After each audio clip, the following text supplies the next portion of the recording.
یہ موقع ہرگز چھوٹنے نہ پائے۔ یہ رجب کا مہینہ اللہ کا مہینہ ہے، مولا علی علیہ الصلاۃ والسلام کا مہینہ ہے۔ یہ مہینہ ماہ مغفرت ہے، ماہ استغفار ہے۔ اس مہینے کو دعا و مناجات کے موسم کا نام کہا گیا ہے۔ حدیث نبوی ہے کہ اللہ کی جانب سے 7ویں آسمان پر ایک فرشتہ مقرر کیا گیا ہے جس کا نام ہے داعی، یعنی پکارنے والا۔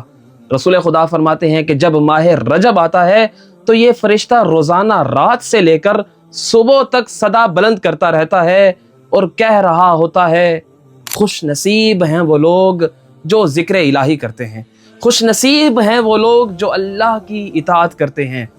فرشتہ کہتا ہے، سنو، آپ کا پروردگار فرما رہا ہے، میں اس کا ہم نشین ہوں جو میرے حضور حاضر ہو، میں اس کا مددگار ہوں جو میری اطاعت کرے، میں اس کو بخشنے والا ہوں جو مجھ سے بخشش طلب کرے۔ فرمایا، یہ مہینہ میرا مہینہ ہے، رحمت میری رحمت ہے، بندہ میرا بندہ ہے۔ خدا فرماتا ہے، کون ہے کہ جو اس ماہ رجب میں مجھ سے دعا مانگے میں اس کی دعا کو پورا کروں؟ کون ہے کہ جو اس ماہ رجب میں مجھ سے کچھ مانگے، سوال کرے، میں اس کی مانگ کو پورا کروں، میں اس کو عطا کروں؟ خدا فرماتا ہے کہ میں نے اس مہینے کو اپنے اور اپنے بندوں کے درمیان مضبوط رسی بنایا ہے، جس بندے نے اس رسی کو تھام لیا وہ مجھ خدا تک پہنچ گیا۔ اس مہینے کی بڑی عظمت ہے۔ یہ مہینہ ماہ رجب، امام علیہ الصلوۃ والسلام فرماتے ہیں، در حقیقت یہ لفظ رجب جنت کی نہروں میں سے ایک نہر کا نام ہے، ایسی نہر کہ جو دودھ سے زیادہ سفید ہے اور شہد سے زیادہ میٹھی ہے۔ روایات اہل بیت کو اگر ہم دیکھیں تو اس مہینے کے ہمیں بہت سے نام نظر آتے ہیں۔ پہلا نام، ماہ رجب کو مرجب کہا جاتا ہے۔ مرجب یعنی عظمت والا، جلیل القدر۔ اس مہینے کو رجب المرجب اس لیے کہا جاتا ہے کیونکہ اس مہینے کی پروردگار کے ہاں عظمت بڑی بلند ہے، اس مہینے کی بہت فضیلت ہے، شہر عظیم اسے کہا گیا ہے۔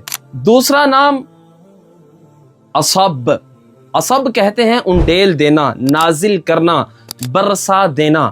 رسول خدا فرماتے ہیں کہ اس مہینے کو رجب الاصب اس لیے کہا جاتا ہے کیونکہ اس مہینے میں پروردگار میری امت پر اپنی رحمت اس طرح برسا دیتا ہے جیسے برسنے کا حق ہے۔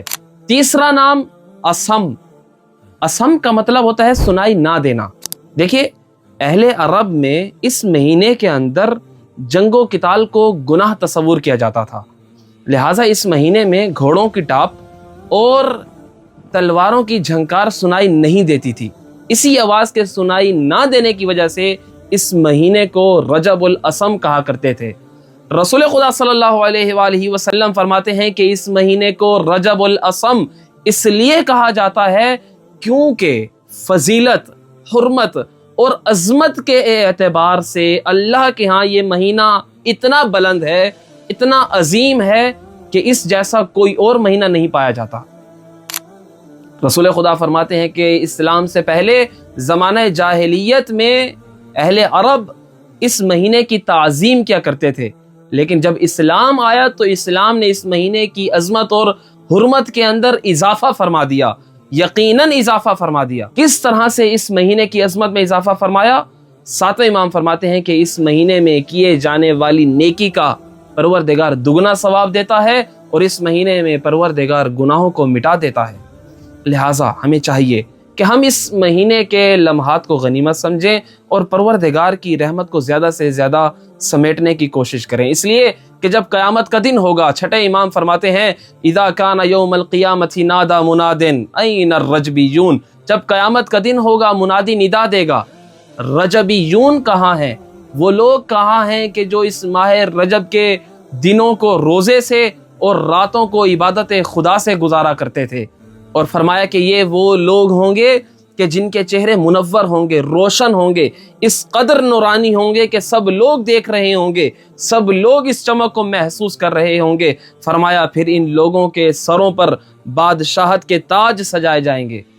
لہٰذا ہمارے اوپر ضروری ہے کہ ہم زیادہ سے زیادہ اس مہینے میں عبادت خدا کے اندر وقت گزاریں تاکہ ہمارا نام بھی روز قیامت رجبیون کی لسٹ کے اندر کاؤنٹ ہو جائے۔ والسلام علیکم ورحمۃ اللہ وبرکاتہ۔